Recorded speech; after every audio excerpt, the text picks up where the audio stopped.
Rendu à Luc, chapitre 22.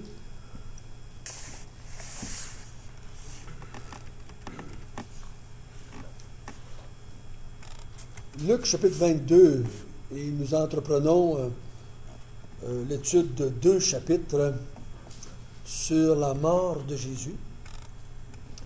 Donc, dans les semaines qui ont passé, on a vu comment les raisons pourquoi on voulait la mort de Jésus. Maintenant, on va voir la mort de Jésus comme telle. On va le voir devant Hérode, devant Pilate, on va le voir sur la croix. On va voir on va le voir au jardin de Gethsémani où est-ce qu'il va suer du sang. On va voir toutes les étapes en s'en allant, comment cette mort est arrivée. Mais une des grandes choses qui a troublé l'humanité depuis cette mort-là, c'est pas le fait que Jésus est mort, mais comment il est mort. Je vais vous lire un passage. « Car ce n'est pas pour baptiser que le Christ m'a envoyé, » c'est Paul qui parle, « c'est proclamer la bonne nouvelle.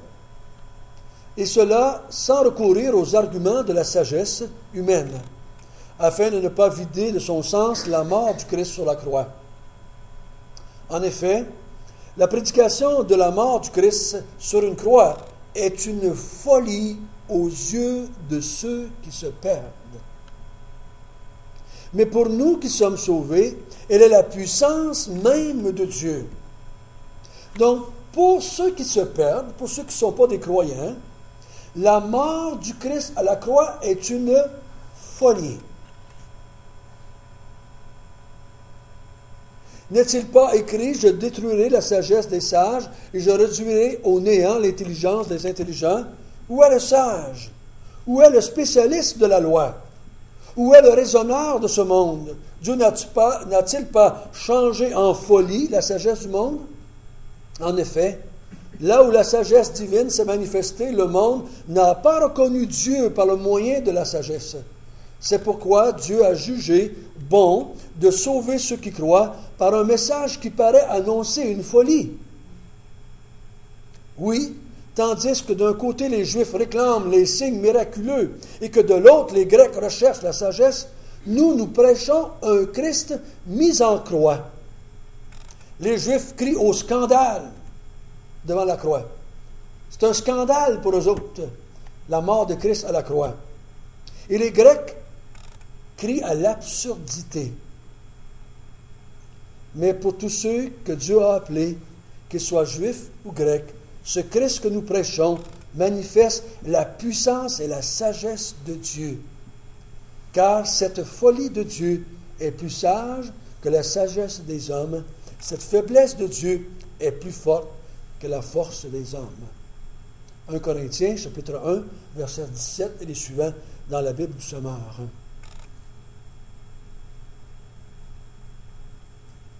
Pour les gens, quand ils regardent et qu'on veut leur présenter un sauveur, leur présenter un sauveur crucifié, c'est une folie ou un scandale.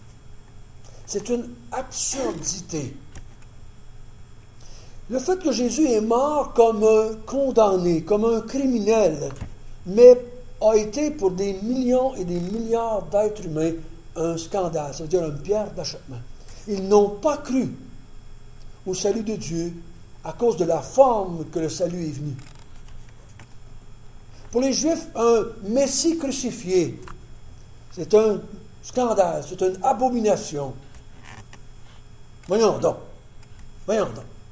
Et j'ai entendu ça dans mon évangélisation à travers mes 30 ans de vie chrétienne. Voyons donc si le fait qu'un homme meure sur une croix comme un malfaiteur peut sauver le monde. Voyons donc. Une folie, c'est une absurdité. La mort d'un criminel, comme un criminel du moins, et beaucoup de gens se demandent si ce n'était pas un vrai criminel. Un vrai criminel. Pour subir une telle mort. Et je crois que ce n'est pas pour rien que Luc va écrire ça à Théophile. Il faut qu'il clarifie pourquoi Jésus est mort comme un criminel. Pourquoi ce juif crucifié sur une croix avec d'autres bandits. Comment c'est arrivé que cet homme-là, de bien, parce qu'il y a quelqu'un qui m'avait dit une fois, s'il avait été si bon que ça, ton Jésus, je ne pense pas qu'il aurait été crucifié comme un criminel. Parce que l'être humain croit jusqu'à un certain point que, en règle générale, la justice ne va pas condamner les criminels. Règle générale. Elle peut se tromper, mais règle générale, ceux qui sont en prison, on présume que c'est des bandits. On ne présume pas que c'est tous des gens, les meilleures personnes de la société sont en prison. Non, humainement parlant, on pense que ceux qui sont en prison, c'est des criminels. Hein? Vous pensez ça? Et dans ce temps-là, c'est pareil. La société croyait que les gens condamnés, règle générale, c'était vraiment des criminels. Il y a personne qui s'objecte aux deux autres qui ont été crucifiés. Parce que c'était aussi des criminels. Donc, je crois que Luc va définir ou démontrer à Théophile comment est-ce que ce Jésus qu'on parle pendant 21 chapitres, un homme de bien, un homme qui fait le bien, un homme qui guérit les malades, qui nourrit les foules, qui prêche de s'aimer les uns les autres, de se pardonner, de tendre la joue. Comment se fait ça que la société l'a crucifié comme un vulgaire criminel? La société, ça, c'est vous et moi, c'est le monde. C'est le monde.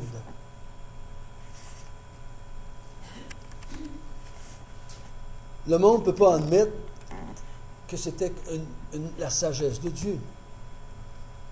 Le monde ne peut pas admettre que la mort de Jésus-Christ, c'est la manifestation de la puissance de Dieu, parce qu'en admettant ça, elle se condamne elle-même, parce que c'est elle qui l'a mis à la croix.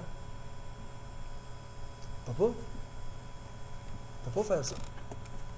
Donc, elle rejette plutôt en disant, c'est une folie, c'est une absurdité, c'est une niaiserie. Mais pour nous qui sommes maintenant des croyants, c'est la manifestation, c'est la plus grande manifestation de la puissance de Dieu. Plus grande que la création du monde. Plus grande que les nouveaux cieux, nouvelles terres. La puissance que ça a pris pour Dieu, si on pouvait mesurer ça en puissance atomique, ça a pris plus de puissance pour faire la croix que pour faire la création du monde.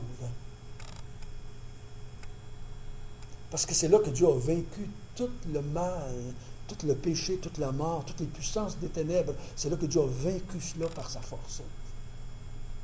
C'est là qu'il a mis en boîte. Tu sais, nous, on lit l'Apocalypse, on voit l'ange qui se promène avec une chaîne, puis qui attrape Satan, puis qui l'enchaîne, puis qui le met dans le trou pour 1000 ans. On dit c'est de la puissance. Il a attrapé l'archange Lucifer, et il l'a mis en prison. Mais ça, c'était pas ça, là. La plus grande puissance, c'est quand Dieu a vaincu la mort, la méchanceté humaine à la croix. Donc, c'est ce que nous allons voir ensemble. Jésus fut livré à la mort. Et on va voir dans les premiers versets par qui. Qui est-ce qui a livré cet homme de bien à la mort? Qui est-ce qui a fait ça? Qui est-ce qui a fait ça? La fête des pains sans levain, appelée la Pâque, approchait. Donc, on se souvient que la fête de Pâques, c'était quel jour? Oui, mais c'était quel jour de la semaine? Un vendredi. Pâques, c'est pas le dimanche. C'est le vendredi. OK? C'est le vendredi. Jésus est mort un vendredi à 3 heures. Et non pas un dimanche matin. Il est mort, la Pâque, c'était là. On célébrait la Pâque. Et Jésus, on va voir en s'en allant, Jésus a célébré une dernière fois la Pâque avec ses disciples. La Pâque approchait. Donc, certains évangiles vont dire 6 jours avant la Pâque, d'autres vont dire 2 jours avant la Pâque. Donc, différentes. Mais c'est juste quelques jours avant la Pâque. Il s'est passé des choses avec ce qu'on va voir, qui a préparé la mort d'un homme de bien, d'un homme qui n'a jamais fait de mal à qui que ce soit, que jamais pris une scène à qui que ce soit, que jamais dit une parole blessante à qui que ce soit, ou une parole de haine ou de colère à qui que ce soit. Un homme qui aurait mérité tous les applaudissements de la terre, on va le crucifier de la mort la plus cruelle que l'homme a jamais inventée. Vous savez, c'est ça?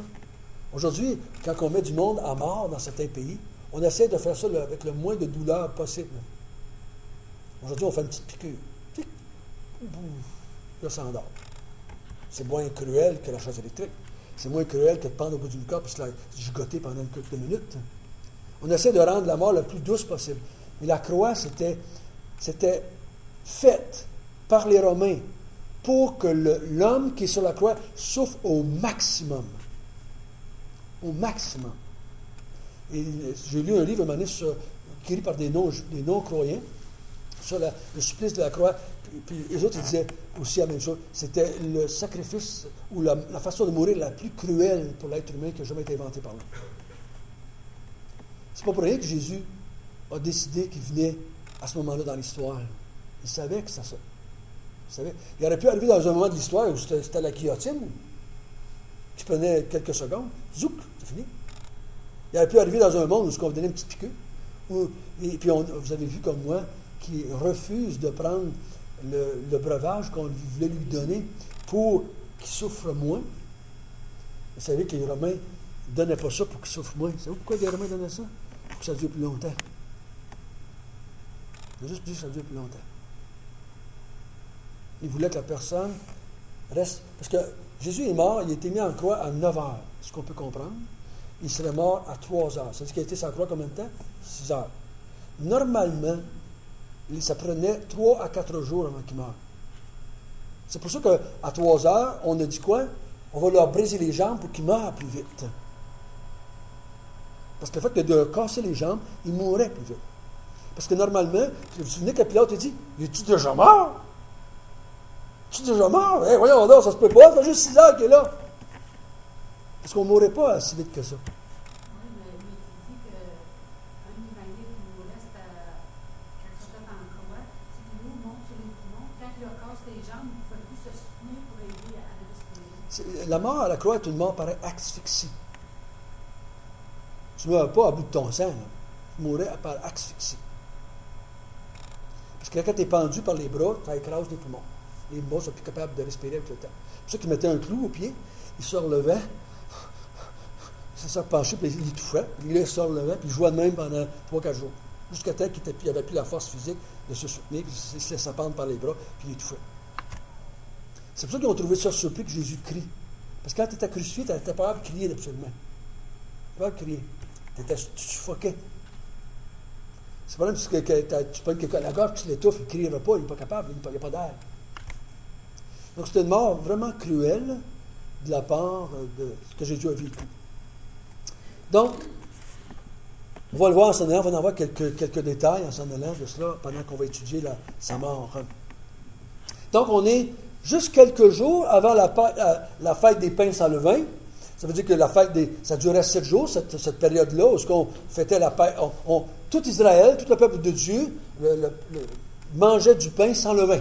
Il n'y a plus de pain avec levain qui se vendait nulle part en Israël. C'était pour symboliser quand ils ont quitté l'Égypte, ils ont mangé du pain sans levain. Ils n'ont pas amené du levain qui venait de l'Égypte. Verset 2. Les principaux sacrificateurs et les scribes cherchaient le moyen de faire mourir Jésus, car ils craignaient le peuple. Or, Satan entra dans Judas, surnommé Iscariote, qui était du nombre des 12. Et Judas alla s'entendre avec les principaux sacrificateurs et les chefs des gardes sur la manière de le livrer. Ils furent dans la joie et ils convinrent de lui donner de l'argent.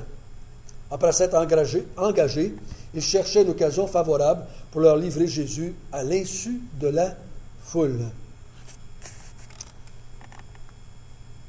Qui est-ce qui a livré Jésus à la mort? La première vérité qu'on va voir, c'est que Jésus fut livré à la mort par des hommes diaboliques. Par des hommes diaboliques.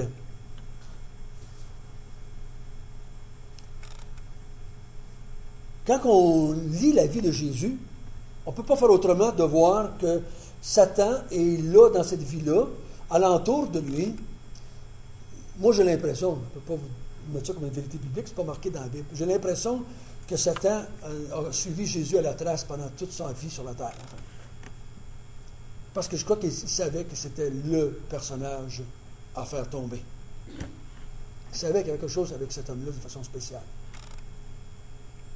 Donc Satan, tout au long de la vie de Jésus, nous on a quelques références sur ce que Jésus l'a tenté. Je crois qu'il y a eu toutes sortes de tentations qu'il y a eu dans sa vie. Quand on le voit qu'il est dans le désert, où est-ce que Satan le tente, il vient le tenter, il dit qu'il s'éloigna d'eux en attendant une occasion favorable, une autre occasion de le tenter. Donc, il l'a tenté. Il va revenir, on va voir, il revient aujourd'hui dans notre histoire, parce qu'on l'avait vu au début, dans Luc, quand il l'a tenté au désert. Là, il revient dans le Puis là, on le voit qu'il va travailler dans les gens qui côtoient Jésus, les gens qui sont autour de lui. Il va travailler dans la vie de ces gens-là pour arriver à Jésus. Même une fois, il a pogné quoi? Il a pogné qui? Pierre. Jésus a dit à quoi? Arrière de moi. À qui disait ça? À Pierre. Donc, il était là en Pierre pour faire tomber Jésus. Donc, il a travaillé tout le temps autour de lui pour essayer de le faire tomber, afin qu'il ne fasse pas ce qu'il devait faire. Je ne suis pas sûr qu'il comprenait tout ce qu'il devait faire, tout ce que Jésus devait faire, tout ce que Jésus était pour faire. Parce qu'il n'est pas omniscient, Satan. Mais je crois qu'il était là comme l'idée de tout ce que Satan a comme idée avec l'être humain, c'est de les faire tomber. C'est de faire tomber dans le péché. Comme il a voulu faire tomber Adam et Ève, il a fait tomber les anges, il a fait tomber toutes sortes de monde autour de lui. C'est sa nature de faire tomber les gens dans le péché.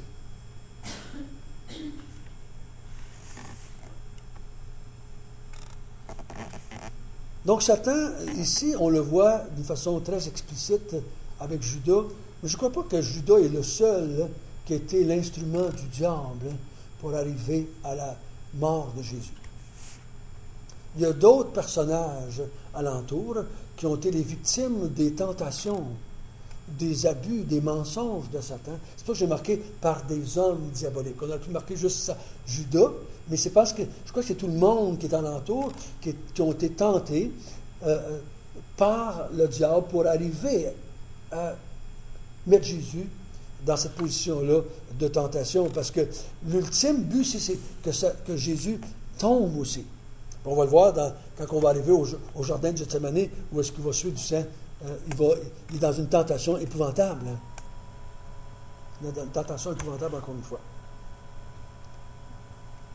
Donc, Satan est derrière tout ça. Satan est derrière... on voit Satan dès l'entrée du monde de l'être humain dans le paradis. Dans la création. Moi, c'était une de mes objections en tant qu'athée. Tous les gens que je rencontrais qui parlaient de religion, qui croyaient d'une certaine façon à la Bible, je leur posais la question tout le temps, pourquoi est-ce que Dieu a permis à Satan d'entrer dans le paradis? Ça, c'était ma question en tant qu'athée. Pourquoi Dieu n'a-t-il pas détruit Satan avant qu'il fasse planter la race humaine? C'était ma question, je ne comprenais pas pourquoi. Pourquoi est-ce que Dieu a laissé faire cet intrus? Cet intrus. Et je blâmais Dieu. Moi, j'ai blâmé Dieu une partie de ma vie pour ces cochonneries-là. Je disais, si tu as tous les pouvoirs du monde, pourquoi est-ce que tu ne l'as pas empêché d'entrer là et tenter Adam et Ève? Tu le laisses faire, il tente Adam et Ève, il plante, puis là, tu les punis. Moi, je ne comprenais plus rien. Je ne comprenais plus rien. Mais dès que Satan rentre là, puis vous allez voir, Satan est dans l'histoire de l'humanité, quand on la regarde, il va être là jusqu'à la fin. Ça va être l'ennemi final que Dieu va vaincre. Il est là dans toute l'histoire de l'humanité. Toute l'histoire de l'humanité. On ne comprend pas tout. En tout cas, si vous comprenez tout, vous êtes bien heureux. On ne comprend pas toute la raison pourquoi Dieu fait ça. Pourquoi Dieu permet ça. Pourquoi Dieu va dire à Satan, vas-y avec Job. On ne comprend pas tout pourquoi, on va voir la semaine prochaine et dans les semaines qui s'en viennent, pourquoi qu'elle dit, Satan vous a réclamé pour vous cribler comme le froment et j'ai prié pour vous. Il ne l'a pas empêché. Dieu a permis à Satan de cribler les disciples. On ne comprend pas toute l'histoire. Mais on voit que c'est là. Ça fait partie de ce qu'on lit dans les Écritures. On essaie de la comprendre le mieux qu'on peut. Mais c'est pas facile pour nous de saisir ça. C'est quoi le but fondamental de tout ça? Les premiers qu'on voit ici, que je crois qu'ils sont sous l'influence du diable, de Satan, c'est les sacrificateurs. Sacrificateurs, depuis plusieurs mois, peut-être plusieurs années, 1, 2, 3 années, ils veulent faire mourir Jésus. Ils sont en train ils cherchent un moyen depuis quelques années de l'attraper, de le prendre par sournoiserie, par des questions, par des attrape-nigots, comme on dirait en québécois, par des moyens, par des hommes, par des femmes. Ils essaient de prendre Jésus au piège, et ces hommes-là, ils ont essayé de toutes sortes de façons, mais ils n'ont pas réussi encore. Mais là, on voit que derrière, il y a quelqu'un d'autre, qui est Satan, qui est en train de monter sa toile pour arriver là. Et si vous lisez, là, on lit dans Luc, mais si vous seriez dans Jean, vous verriez que dans Jean, il y a quelqu'un d'autre qui est derrière Satan, puis qui est en train de faire sa toile aussi, c'est Dieu. Donc, Satan fait partie de la toile de Dieu. Puis il l'utilise. Dieu utilise Satan à ses plein gré. À son plein gré. Si vous lisez l'Évangile de Jean, vous allez voir que c'est Jésus qui contrôle la situation. C'est pas Satan. Vas-y, mon Judas, c'est le temps. Vas-y, fais ceci. C'est lui qui contrôle la situation. Dans Luc, ici, on voit que c'est plutôt les hommes qui contrôlent la situation. Si on a juste Luc, on a l'impression que Jésus était comme une victime de la méchanceté humaine. Dans l'Évangile de Jean, on voit que c'est les hommes qui sont, entre guillemets, victimes de l'amour de Dieu qui veut mourir à la croix, puis il amène les hommes à l'amener à la croix puis le crucifier. Je suis venu pour ça. Et il contrôle tous les événements. Les sacrificateurs, qui étaient les hommes religieux, les hommes les chefs religieux du temps, ils sont, comme on a au verset 2, ils cherchaient, c'était une continuité dans leur vie, ils cherchaient un moyen de le faire mourir. Ils n'avaient pas réussi encore à cause de la peur qu'ils avaient de la foule. C'est la seule chose qui les retient. S'il n'y avait pas eu la foule, il fait longtemps qu'il aurait tué Jésus de façon quelconque. Mais la foule, le désir de ne pas être rejeté par la foule les retenait. Les empêchait d'accomplir leur méchanceté, de vouloir faire mourir la foule. Ça, c'était les premiers. Qui a fait mourir Jésus?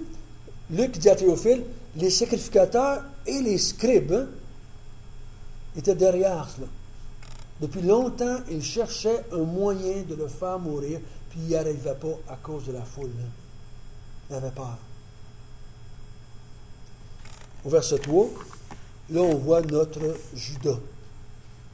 Judas, surnommé Iscariote, parce que parmi les disciples, il y avait un autre Judas.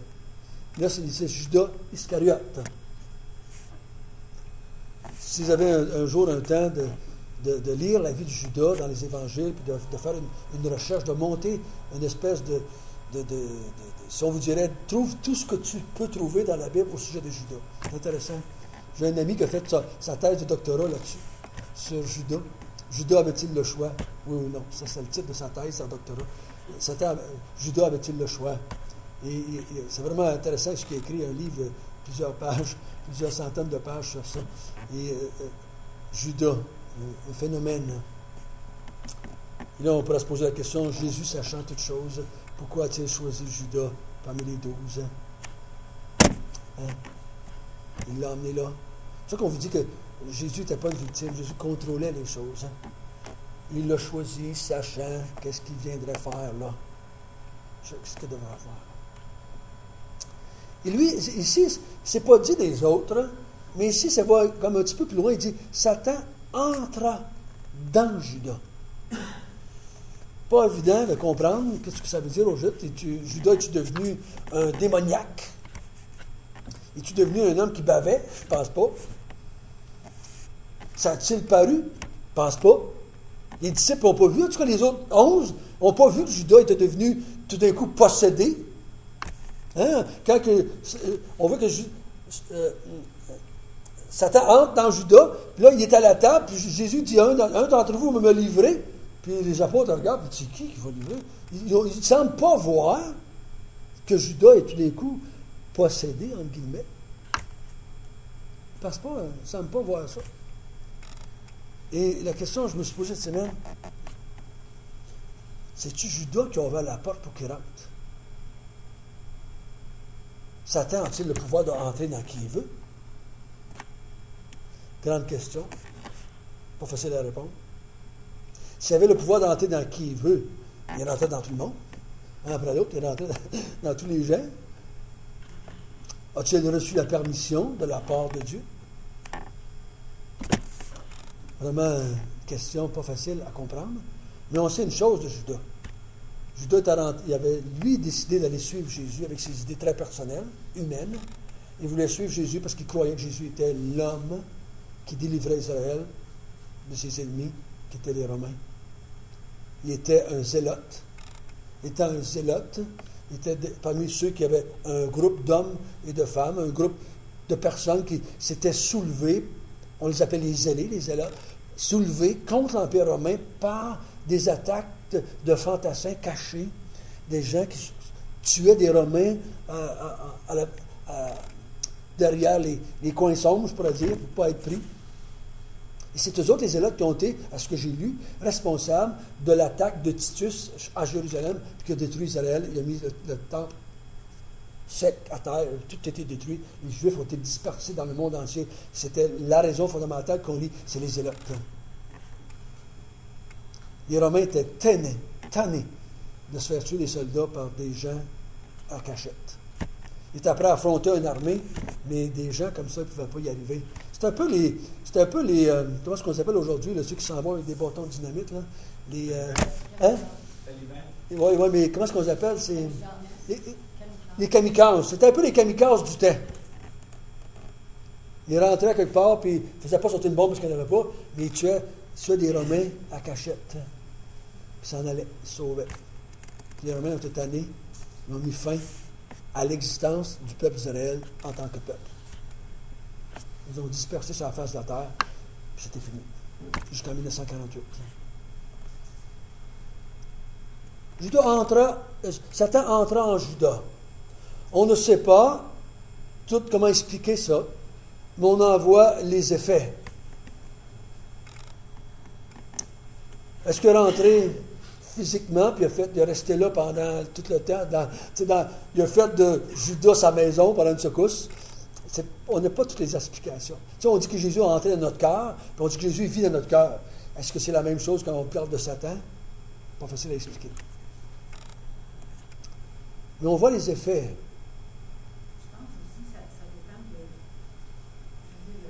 dans un sens, on se laisse dominer par Satan, même en étant chrétien, sans qu'il rentre en nous, on peut se laisser dominer par si on aime l'argent, si on aime la boisson, si on aime la sexualité, whatever. On peut se laisser dominer par Satan. Et si lui, il aimait tellement l'argent, il nous rend régné, dans un sens, il s'est laissé dominer. Oui, je crois que oui, dans un certain sens, mais c'est une des rares places ici où est-ce que c'est dit avec ces mots-là, et entrer dedans. Ailleurs, c'est tenté par, c'est pas entrer dedans. Donc ça semble être un petit peu une différence, en tout cas. Mais on sait une chose, c'est que Judas, cet homme-là, que si, comme Théophile ou n'importe qui d'autre, nous lisons les évangiles, on finit par avoir une image. Vous remarquez dans les bandes dessinées pour enfants, comment est-ce qu'il dessine Judas? C'est toujours un homme avec un air vicieux, un grand nez crochu, il n'est pas beau. Puis on le dessine comme quelqu'un de mauvais, mais c'était peut-être le plus beau des 12, physiquement. On ne sait pas, nous autres. Là, mais on le dessine plutôt comme quelqu'un de vraiment mauvais. Il me semble, si j'aurais vu Judas à côté de moi, je n'aurais pas trusté. Selon les dessins qu'on fait, là, des bandes dessinées pour enfants. Là. Mais je ne pense pas que ça paraissait tant que ça. Qu'il était méchant.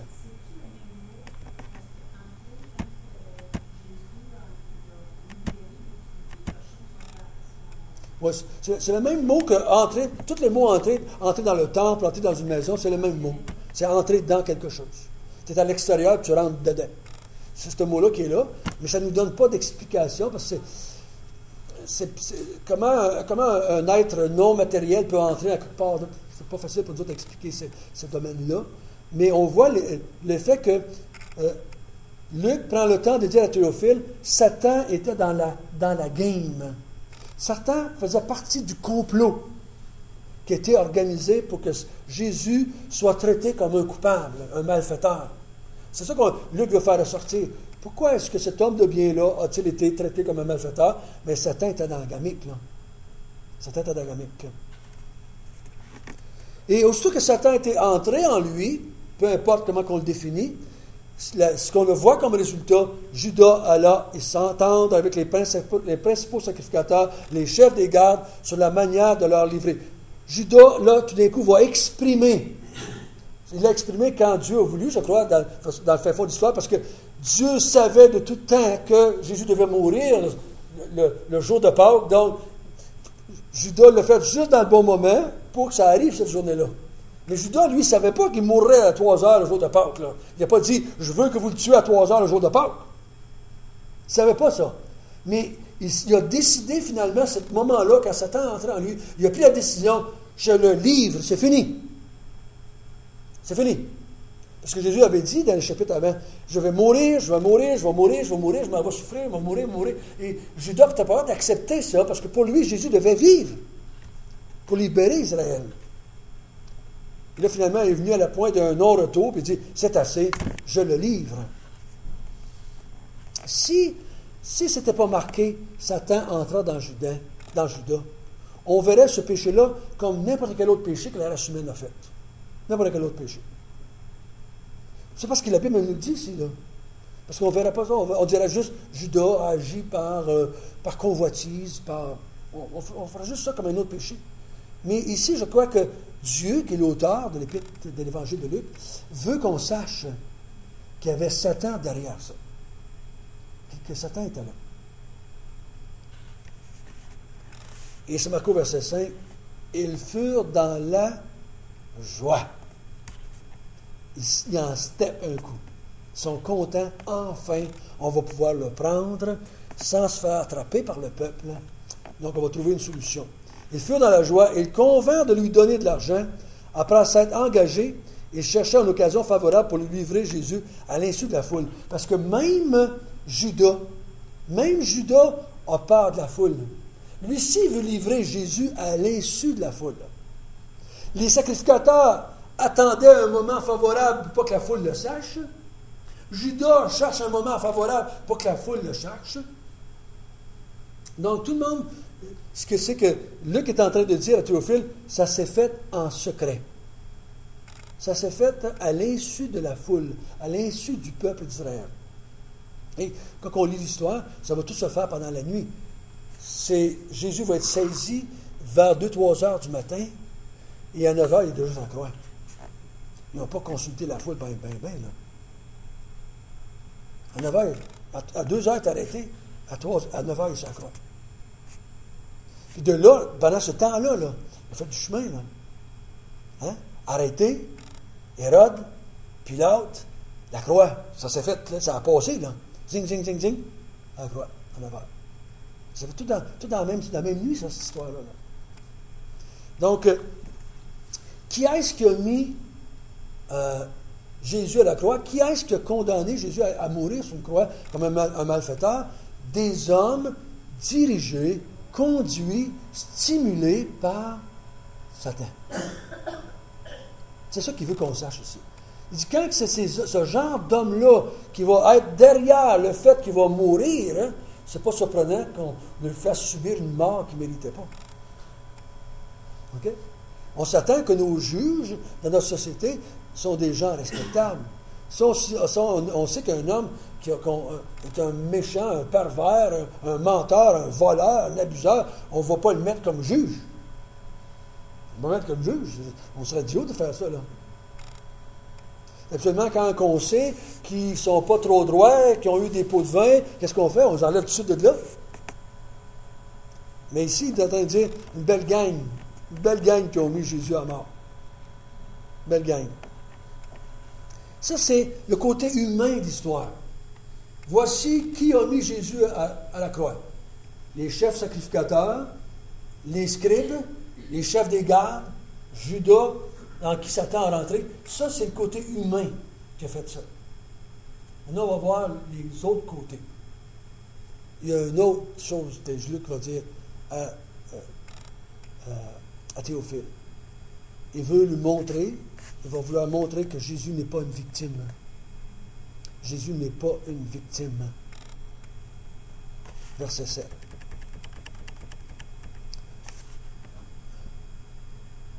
Le jour des pains sans levain, où l'on devait immoler la Pâque, arriva, et Jésus envoya Pierre et Jean en disant, « Allez nous préparer la Pâque, afin que nous la mangions. » Ils lui dirent, « Où veux-tu que nous la préparions? » Il leur répondit, « Voici, quand vous serez entrés dans la ville, vous rencontrerez un homme portant une cruche d'eau, suivez-le dans la maison où il entrera. Et vous direz au maître de la maison, « Le maître dit, où est le lieu où je mangerai la Pâque avec mes disciples? » Il vous montrera une grande chambre haute, meublée, c'est là que vous préparerez la Pâque. Ils partirent, il trouva les choses comme il leur avait dit, et il prépara la Pâque. L'heure étant venue, il se mit à table et les apôtres avec lui. Il leur dit, « J'ai désiré vivement manger cette Pâque avec vous, avant de souffrir. Car je vous le dis, je ne la mangerai plus jusqu'à ce que ce soit accompli dans le royaume de Dieu. » Et ayant pris une coupe, il rendit grâce, et dit, « Prenez cette coupe et distribuez-la entre vous. Car je vous le dis, je ne boirai plus désormais du fruit de la vigne jusqu'à ce que le royaume de Dieu soit venu. » Et ensuite il prit du pain, et après avoir rendu grâce, il la rompit, et le leur donna en disant, « C'est ici mon corps qui est donné pour vous, faites ceci en mémoire de moi. » Il prit de même la coupe après le souper, et le leur donna en disant, « Cette coupe est la nouvelle alliance, en mon sang qui est répandu pour vous. »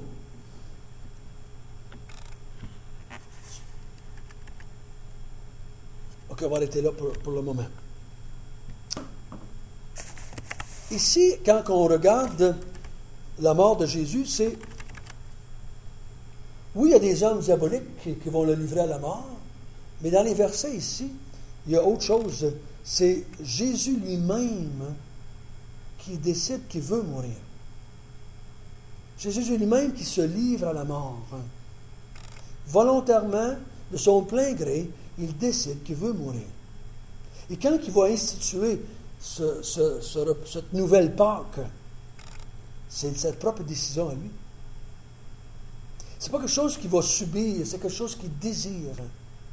C'est pour ça que le mot dit « j'ai désiré vivement arriver à cette Pâque-là. » Parce qu'il savait que c'était la dernière fois. Puis il savait que lui était pour changer à ce moment-là le sens de la Pâque. Il était pour donner une autre direction à la Pâque. Parce que dans les premiers versets, jusqu'au verset 18, Jésus va juste célébrer la Pâque, comme il l'avait fait depuis 33 ans. Il célébrait la Pâque à tous les années, comme c'était la coutume chez les Juifs.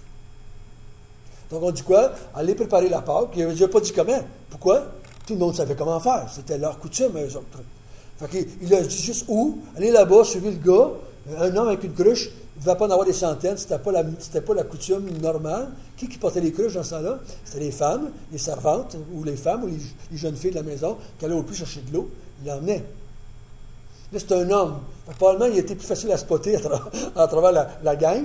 Il dit, suivez-le, et il va rentrer dans la même maison que lui, et dites au maître que le maître, il faut croire qu'il connaissait, on présume. En tout cas, si c'était un peu l'étranger, il était bien gentil. Hein? Il a été bien gentil, mais je pense qu'il connaissait. Quand ils ont dit le maître, il devait savoir de qui il parlait. Et donc, il a dit, c'est là, c'est dans cette pièce-là. Quand j'étais là en Israël, j'ai visité supposément cette pièce-là. C'est-tu vraiment la bonne pièce que j'ai visitée? Je ne suis pas sûr. Mais il nous emmène là, à la place que Jésus a mangé le dernier repas du Seigneur, qui nous disent que c'est ça. Bon, une pièce bien ordinaire qui est là. Et il serait pris le dernier repas du Seigneur, là, le dernier Pâques, là. Donc, il célèbre. Et quand vous voyez au verset... quand Jésus prend... Ici, vous voyez que Jésus prend 2 fois la coupe. Hein? Là, on a de la misère parce que dans les autres évangiles, il prend juste 1 fois la coupe. Ici, la première coupe, c'est il célèbre la Pâque, la dernière Pâque. Il fait la dernière Pâque. Parce que la dernière Pâque, il célébrait avec une coupe. Il a pris la dernière coupe et il a célébré la Pâque de façon conventionnelle, comme tous les Juifs faisaient. Et ensuite de ça, à la fin du repas, c'est ce que je pense personnellement, là, il a inauguré la nouvelle Pâque. Nouvelle Pâque. Il dit maintenant, ce pain-là représente mon corps qui va être donné pour vous. Et cette coupe-là va représenter mon sang maintenant. Ça ne représente plus le sang qui a été mis sur le linteau des portes, le sang d'un agneau, mais c'est mon sang que ça représente. Ici, Jésus ne me donne pas l'impression de quelqu'un qui subit la mort, mais quelqu'un qui est venu pour mourir. Et que lui veut mourir pour sauver l'humanité. Puis on le voit dans l'Évangile qu'il voit venir la fête de Pâques, puis il part de la Galilée, puis il descend vers Jérusalem, puis tout en descendant, il dit à ses disciples, je vais mourir dans quelques jours, mais il s'en va quand même jusqu'à Jérusalem, parce qu'il sait que ça va se produire là. Il ne nous a pas présenté quelqu'un qui est une victime. Hein? Dans un certain sens, on le voit comme une victime de la méchanceté humaine. Mais dans l'autre sens, on voit que lui utilise cette méchanceté-là pour faire le bien. Pour faire le bien. Une action n'est jamais mauvaise en soi. C'est la raison pour laquelle on l'a fait qui est mauvaise. Hein? Une action n'est jamais mauvaise en soi. C'est la raison. Jésus changeait en bien le mal que les hommes ont fait. Hein? Les hommes ont tué Jésus en faisant le mal. Jésus prend le mal, il sauve l'humanité avec. Il utilise la méchanceté des hommes, il subit la mort de la part de cette méchanceté-là des hommes. Et lui, il tourne ça en bien, puis il sauve le monde avec ça. Parce que si ça avait été tous des hommes de bien, il n'aurait pas tué Jésus. Jésus n'aurait pas eu besoin de mourir non plus. Mais il a utilisé ces gens de mal-là, comme il utilise Satan. C'est ça que je me dis des fois, c'est pas facile à saisir. Quand on voit Dieu jouer avec Satan, puis le mal, pour arriver au bien. Pour arriver au bien. C'est ça qu'il peut dire dans Romains 8, tout concourt à votre bien. Je vais utiliser le mal et le bien, puis je vais vous faire du bien avec ça. Il y a cette capacité-là. Nous, on n'a pas cette capacité-là. Lui, il a cette capacité-là. Cette capacité-là. Et ici, on le voit entouré de mal, de Satan, de Judas, du peuple d'Israël, tout à l'heure qu'on va voir crier, crucifie-le, crucifie-le. Il prend toute cette méchanceté humaine-là, puis pendant que tout ce monde-là bouge autour de lui, lui est en train de sauver le monde avec ça. Quand on dit, une fois, on voit que les femmes se frappent, là, puis ils frappent dans la poitrine, puis ils pleurent. Je dis, tu pleures pas sur moi. Pleurez sur vous. Pleurez sur vous.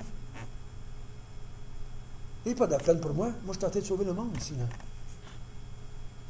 Donc, c'est vraiment un bel exemple ici qu'on a que même si l'être humain, dans toute sa méchanceté autour de nous autres, hein, et la méchanceté que même nous on fait, Dieu, dans sa souveraineté, est en train d'utiliser tout ça pour amener la fin du monde. Il va amener la fin du monde. Il va accomplir ses plans. C'est pour ça que même, vous allez voir que dans l'Ancien Testament, des rois très vicieux et méchants, Dieu les utilise pour délivrer son peuple, Dieu les utilise pour faire ceci, Dieu les utilise pour faire ça. Qui fait du bien, finalement, qui amène la gloire de Dieu, finalement.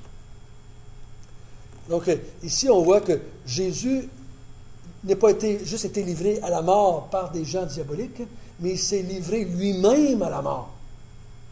Parce qu'il dit, mon corps va mourir, là. Mon sang, je l'offre. J'offre mon corps, j'offre mon sang pour votre salut.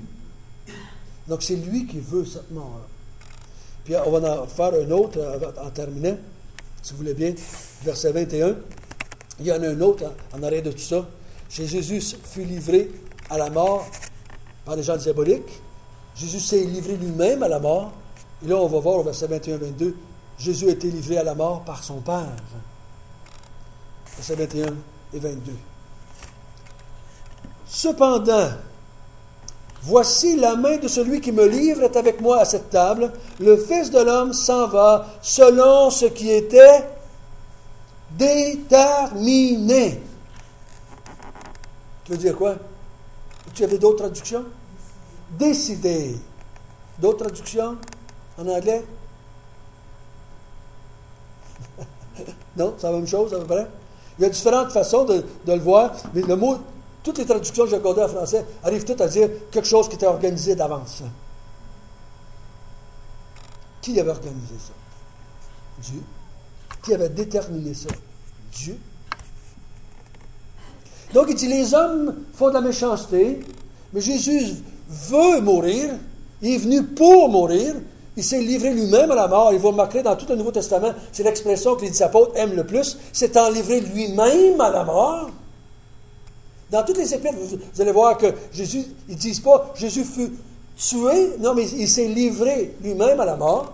Ici, on voit au verset 21-22, oui, Satan est derrière ça, Judas, le sacrificateur, tout ça, mais ils ont accompli seulement ce qui avait été déterminé. Mais malheur à l'homme par qui il est livré. C'est drôle, hein? Moi, j'ai bien de la misère avec ces versets-là. J'ai bien de la misère avec ces versets-là. Parce qu'on voit la totale souveraineté de Dieu, mais on voit l'homme responsable de sa folie. Tu es en train de faire ce que je veux, mais tu vas mourir pour ça. Nous, on vient tout de travers. Tout de travers aussi, on ne comprend plus rien. L'homme fait de la méchanceté, puis Dieu dit, malheur à toi parce que tu as fait ça. Mais tu es en train d'accomplir ce qui était déterminé. Voyons. Puis Pierre va dire la même chose dans Acte 3. Je sais que vous avez agi par ignorance en tuant le Fils de Dieu, mais vous avez accompli ainsi le plan de Dieu. Mais il dit, repentez-vous. Vous allez mourir. Il dit, vous avez fait le plan de Dieu, mais il dit, repentez-vous. Vous allez mourir. Parce que lui, Dieu, a fait ça pour le bien, il a déterminé ça pour sauver, mais vous l'avez fait pour détruire, il fait le mal.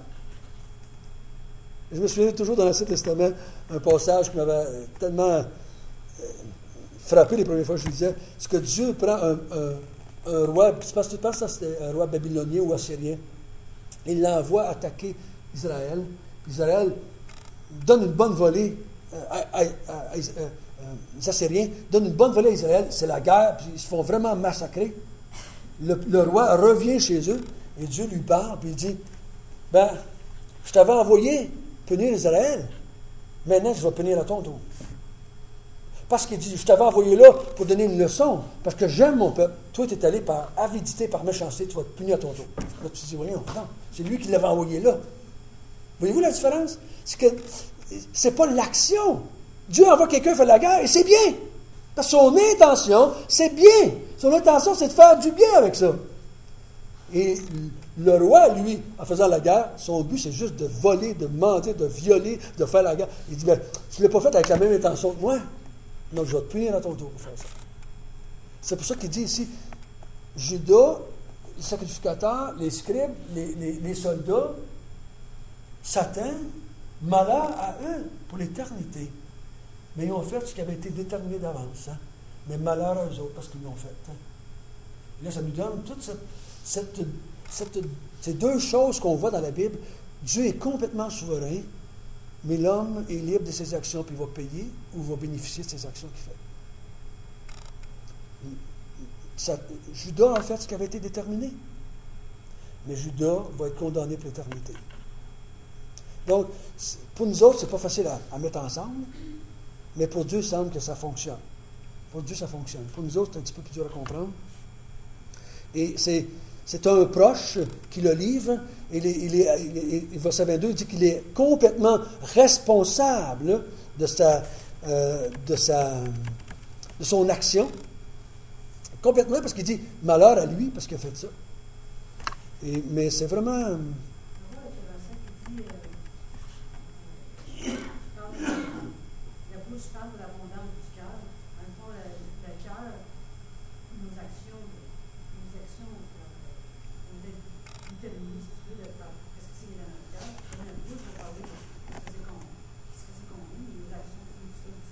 Les actions, mais ce que je voulais dire, c'est qu'on pourrait être deux personnes, l'un à côté de l'autre, faire la même action. Pour un, ça va être bien, puis l'autre, ça va être mal. Parce que l'intention n'est pas la même. L'intention n'est pas la même. Je peux donner un gâteau à un pauvre, puis pécher en le donnant. L'autre côté peut donner un gâteau au pauvre, puis il faut faire du bien en le faisant.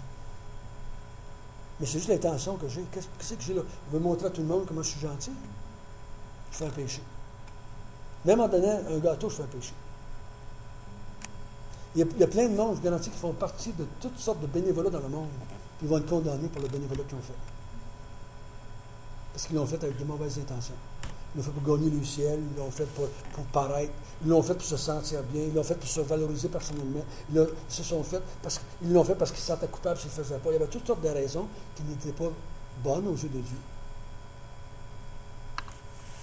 Mais il y a des milliers de gens, comme David, qui est un homme de guerre. Toute sa vie a fait la guerre. Toute sa vie a tué des gens. Puis Dieu a dit, c'est un homme selon mon cœur. Bizarre, hein? Parce que ne nous installons pas comme juges parce qu'on va se planter, c'est sûr et certain. On va se planter, c'est sûr et certain. Seulement Dieu est capable de juger toutes les pensées du cœur et il peut faire ça. Donc, ici, ce qu'on voit, c'est que ce que Luc dit à Théophile, oui, les hommes l'ont traité comme un malfaiteur, puis on va le voir en continuer la semaine prochaine avec Hérode et Pilate, mais il dit, il y avait Satan derrière ça. Mais ils sont en train d'accomplir la volonté de Dieu. Puis la volonté de Jésus. Parce que Jésus voulait mourir, le Père voulait que Jésus meure pour sauver l'humanité. Donc, oui, il était mis au malfaiteur, parce qu'on va voir la semaine prochaine, il va dire, parce que sans ça, il va accepter la mort de malfaiteur pour sauver les malfaiteurs. Il fallait qu'il accepte ça, pour pouvoir sauver les malfaiteurs. Donc, nous allons continuer la semaine prochaine à étudier cette mort qui a changé la face de l'humanité, qui a changé notre vie à nous personnellement. Notre Père du ciel, nous te remercions. Nous te remercions de nous montrer ici que même si Jésus a subi la mort d'un malfaiteur, il n'était pas un malfaiteur. On voit que ses intentions étaient bonnes. Il aurait pu fuir Jérusalem. Il aurait pu aller se cacher. Il aurait pu utiliser la puissance. Lui-même le dit. Je peux commander à Dieu de m'envoyer 12 légions d'anges, puis je ne serai pas pris. Mais je veux mourir. Je veux offrir mon corps. Je veux offrir mon sang pour sauver les malfaiteurs que vous êtes.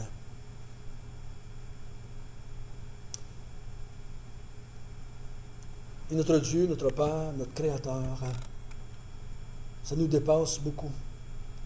Ça nous dépasse ce que tu avais déterminé de toute éternité. Tu avais déterminé la mort de ton Fils pour nous sauver. Ça nous renverse. Et on avoue humblement qu'on est dépassé, on ne comprend pas toutes choses. C'est dur pour nous de comprendre que tu as utilisé des gens comme Judas, tu as utilisé Satan pour arriver finalement à sauver l'humanité.